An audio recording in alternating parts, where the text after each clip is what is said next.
Hello tout le monde. Voilà, donc on se retrouve. Ce merveilleux décor avec la houle qui se rapproche un petit peu, c'est-à-dire qu'elle est moins espacée que d'habitude. Donc c'est vraiment sympa, ça monte, ça descend. Et toujours pas de vagues. Sauf là-bas, vous pouvez apercevoir, on a le phare d'Antioche avec des déferlantes de partout qu'on entend d'ailleurs. On entend très bien les déferlantes d'ici. Et on peut même apercevoir à fleur d'eau, il y a le haut d'une épave qui est déjà en train de sortir alors que on est encore plus ou moins à marée haute. Donc du coup, c'est un endroit où il ne faut pas trop se rapprocher. On a encore 15 mètres de profondeur, je vous rassure. Et du coup, on va en profiter pour faire un petit empannage. Alors attendez, je vous mets sur ma tête. Hop. Voilà. Et donc voilà, on va se faire un petit empannage en direct. Et puis après, on va parler un petit peu finir de parler de réglage fin. Et comme ça, on pourra clore. Regardez là, la déferlante. Pouf. Ah non, elle s'est pas explosée dessus. Et on pourra clore un petit peu le chapitre des réglages fins pour un voilier inhabitable. Voilà. Donc, je prépare mes deux tours ici. Je choque ça en le gardant un peu dans la main au début. Voilà. Là, je choque en grand. Je continue mon virement. Je embraque à fond. Donc, vous voyez, je borde à fond pour que la baume soit là. Et là, au moins, quand la voile passe, paf, elle passe tout gentiment. Alors, je récupère vite là-bas avant que ça fasse des soucis. Et du coup, je choque. Voilà. Là, je vous l'ai fait lentement pour bien que vous compreniez en 2 fois. Hop. Le principe en fait c'est vraiment de rapprocher la barre et de la ramener là et de la border, de la mettre au taquet pour pas qu'elle bouge le temps que la voile passe. Et une fois que la voile est gonflée dans l'autre sens, hop, vous pouvez la choquer et refaire vos réglages. Donc voilà, hop, je vais remettre ça. Tac. Voilà. Donc on va un petit peu s'écarter. Et puis après voilà, on va se poser, on va se faire un petit ciseau je pense. Là voilà, là on est encore à 90 degrés du vent, donc on peut encore abattre. On est poussé par les vagues, c'est assez sympa. Donc voilà, est-ce que je peux me mettre en ciseau de suite? Non, hein. Non, on va attendre comme ça. Je vais vous expliquer, on va papoter. Mettre le pilote. Hop. Voilà, je regarde juste que ça tient. Ça tient. On pourrait creuser un tout petit peu la grand voile. Voilà. Et donc, bah, attendez, je vais mettre comme ça parce que le décor est trop beau. Voilà, je parle du décor. Et donc, on va finir un petit peu tout ce qui est réglage. Donc maintenant, il reste encore une chose qu'on n'a pas vue. Donc on a vu les voiles, les réglages de chaque bout, chaque corde, chaque cordage qui retient la voile. On a vu aussi comment faire pour justement le pivotement autour du mât, donc c'est-à-dire régler voile d'avant par rapport à la grand voile, donc équilibrer les voiles pour avoir une trace droite, une trace directe. Et maintenant, ce qu'on n'a pas encore évoqué, c'est l'équilibre, le poids le poids dans le bateau. Donc sur un gros bateau comme ça en solitaire, il n'y a pas grand chose à faire. Mais si vous êtes seul ou même à deux sur un petit bateau en voile légère par exemple, il y a énormément de choses à faire par rapport à l'équilibre. Et si vous êtes en régate sur un gros bateau comme celui-ci avec un équipage, vous pouvez aussi jouer là-dessus. Donc déjà, la première chose à faire, ce qu'il faut bien avoir en tête, j'espère que vous m'entendez bien. Oh là là, j'ai presque envie de vous laisser comme ça, mais bon.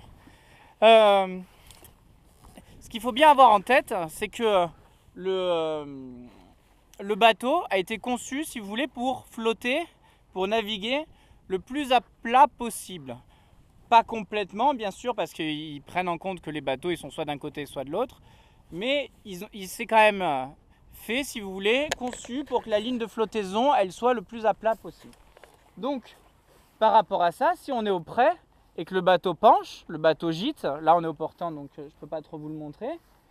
Mais si je peux vous le montrer, hein, tant pis. Hein. on n'est pas trop à la bourre, donc ça va. Donc je vais me mettre à border. Voilà, je me mets à agiter un petit peu. Attendez, je vais vous mettre sur ma tête. Hop. Voilà.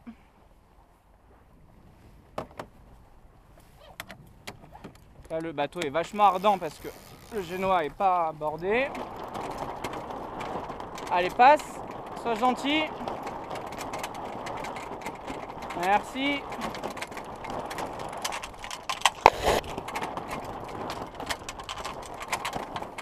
Ah, mais le chariot est mal réglé. Le chariot est mal réglé.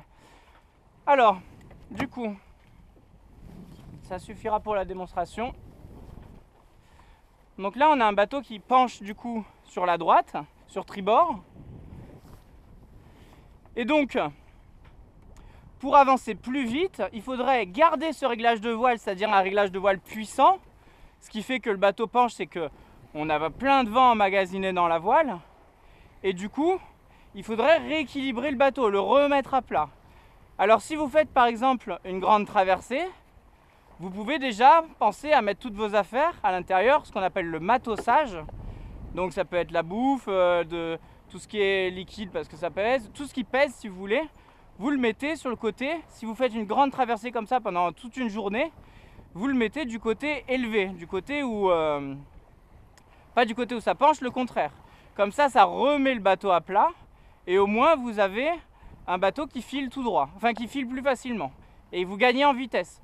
Parce que le fait de remettre le bateau à plat, forcément vous perdez pas en vent, mais vous gagnez en flottaison, donc du coup vous gagnez en vitesse au final. Donc ça c'est une bonne chose à faire. Si vous êtes en équipage, vous pouvez aussi demander à tous vos équipiers de se mettre à la quiche, on appelle ça. Donc c'est-à-dire les deux jambes vers l'extérieur, avec juste la filière et le menton par-dessus la filière, assis en regardant la mer si vous voulez.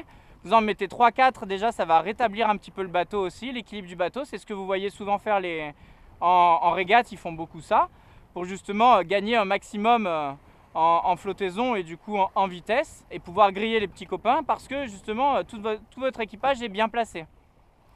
Donc ça c'est la première chose à faire, c'est déjà comprendre que il y a vraiment ça joue vraiment, le poids joue vraiment sur la navigation, sur votre vitesse, etc. Là, ça se lève, hein, ouais. 14 nœuds, ça se lève. Donc comme d'hab, de toute façon, ça veut dire que c'est l'heure de rentrer au port. Donc forcément, pour l'accostage, il faut toujours qu'il y ait du vent, sinon c'est pas drôle. Et donc, voilà. Donc ça, c'est la première chose. Maintenant, on va voir aussi autre chose, c'est au niveau... Ça, on a vu le poids sur les côtés. Donc trop à droite, le bateau va plus pencher, c'est pas bon. Et là, pour le coup, plus à gauche, le bateau va être à plat, donc c'est mieux. Plus de performance. Maintenant, il y a une histoire de poids entre l'avant et l'arrière aussi. Il faut savoir que si vous avez un avant qui est trop chargé, donc trop de poids à l'avant, le bateau va avoir tendance à lofer, donc à partir face au vent. Comme tout à l'heure, on a vu. Un petit peu comme si votre grand voile était trop bordé.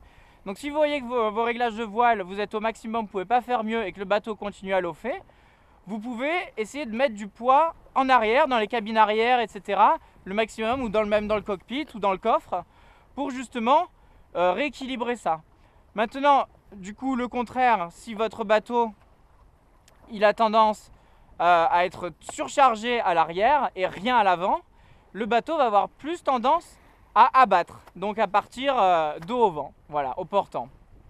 Donc voilà, ça c'est une chose de plus. Là je vois qu'on est en train de s'écarter, donc c'est pas bon. La démo étant faite, on va refaire un petit empannage, c'est cadeau.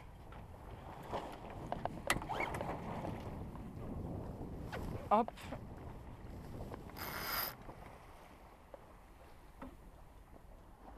Hop, là on est encore à 90 degrés, 120 degrés. Hop, on commence à embraquer. La voile est droite, la voile passe. On largue.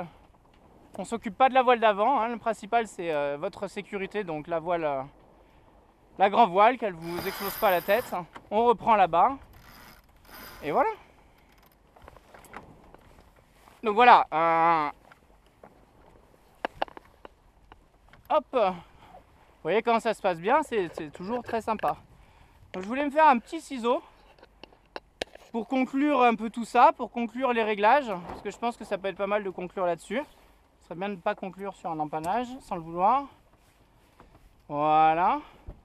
Donc, principe du ciseau.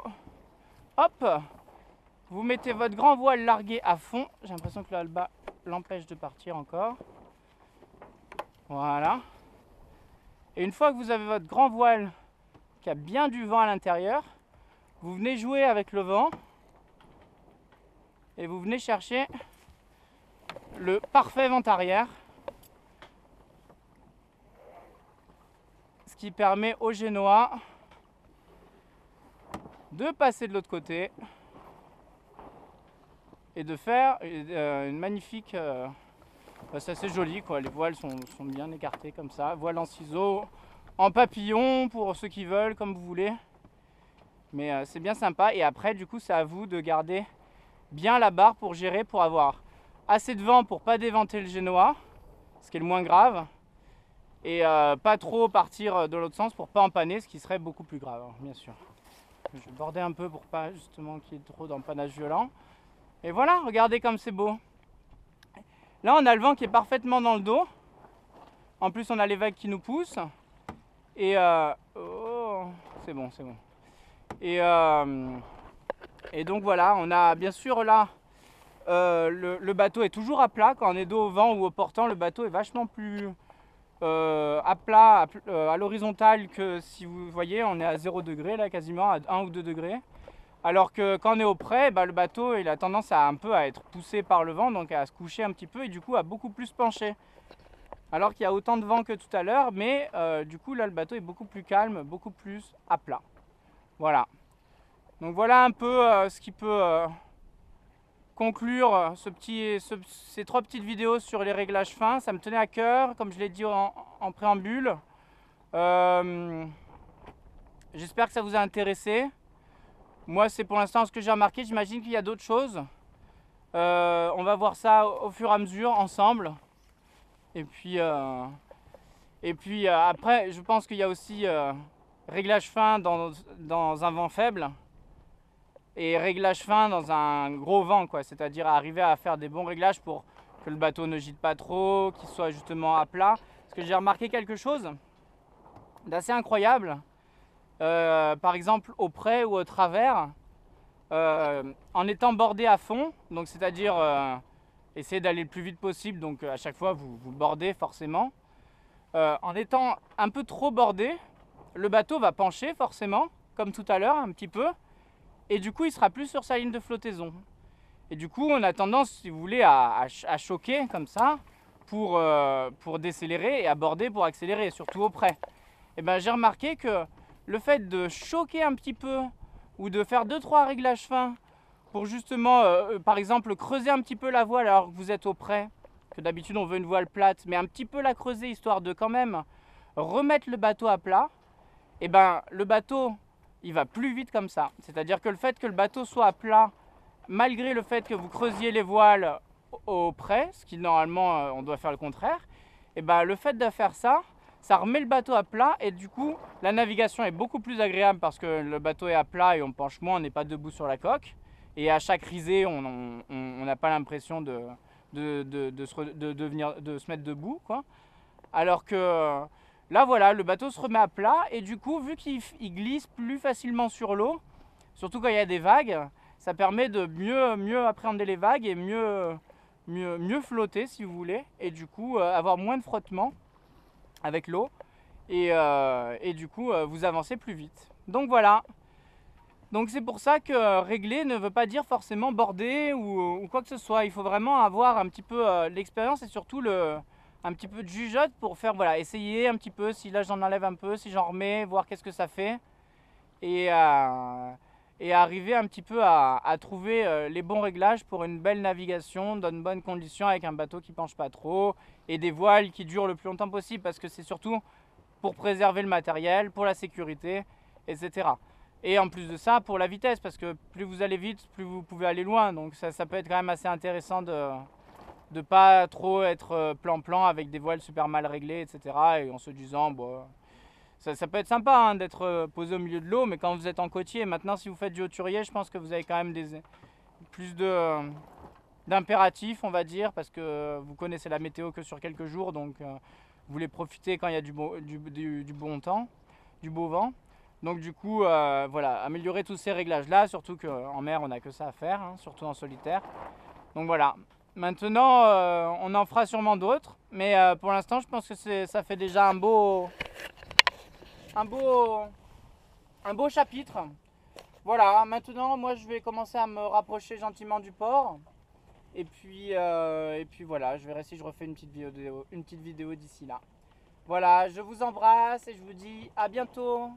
Ciao, ciao!